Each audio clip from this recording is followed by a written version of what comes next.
L'épisode 5 de Falcon and the Winter Soldier sera-t-il plus surprenant et intéressant que le futur grand final de vendredi prochain? Tout comme pour WandaVision et un nombre incalculable de séries, l'avant-dernier épisode est souvent de meilleure facture que la conclusion tant attendue. Moins d'attente, plus de surprises ou l'impossibilité de satisfaire l'intégralité des fans de la première heure ou spectateurs, telle est la question. Quoi qu'il en soit, ce 5e chapitre s'est avéré une nouvelle fois être intéressant dans la volonté de porter sur les écrans l'héritage de Steve Rogers. Pas une seconde de perdu, l'épisode débute tout de suite après les récents incidents durant lesquels le capitaine Walker, ou plutôt le capitaine America, tue un étranger en public.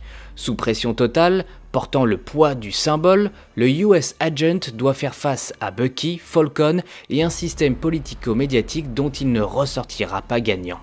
Il y a dans cet épisode une relecture de ce qu'a souvent et malheureusement été l'Amérique, tout comme bon nombre de grands pays d'ailleurs. Difficile de se positionner, il y a des bons, pas forcément des méchants, la juste parole est souvent mise de côté au profit de victoires personnelles, et le personnage de Sharon Carter en est la preuve. On réécrit l'histoire en effaçant les périodes les plus sombres, ne laissant percevoir que les grands symboles souvent bafoués et parfois tronqués. Rien n'a changé. Amer ou aveugle, il faut choisir. Walker a répondu aux appels urgents d'un pays qui manquait de symboles.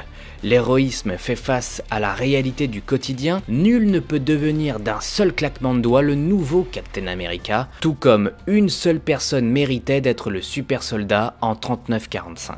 La symbolique du bouclier de Captain America n'est pas seulement un fardeau pour celui qui le porte, mais aussi pour ceux qui vivront à ses côtés. Bucky ne peut refermer son coffre à démons tant qu'il n'aura pas fait ses adieux à cette arme.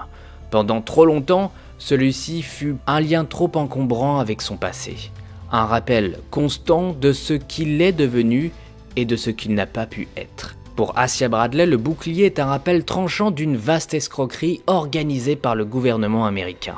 Ne pouvant devenir le symbole de tout un pays, ne correspondant pas aux archétypes presque malsains de l'époque, Bradley s'est malgré tout appliqué comme un bon petit soldat.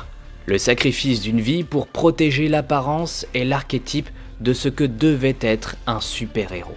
Aux yeux de Sam Wilson, le bouclier devient un miroir, ce qu'il doit devenir pour faire bouger les choses au sein d'une nation et d'une famille.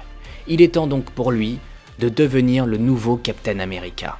Sans sérum, sans superpuissance, mais avec le même humanisme que son prédécesseur. Ne pas agir jusqu'au bon moment d'agir. Ce 5e épisode est émouvant.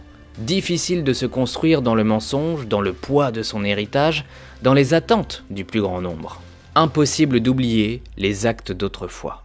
Falcon and the Winter Soldier était annoncé comme une sorte de body cop, mais en fait, c'est une série politique, une photographie d'une Amérique encore brisée. La petite surprise résidera dans l'apparition de la comtesse Valentina Allegra de Fontaine, campée par l'excellente Julia Louis-Dreyfus. Un personnage probablement anecdotique pour les néophytes, mais primordial pour une grande partie du futur du Marvel Cinematic Universe.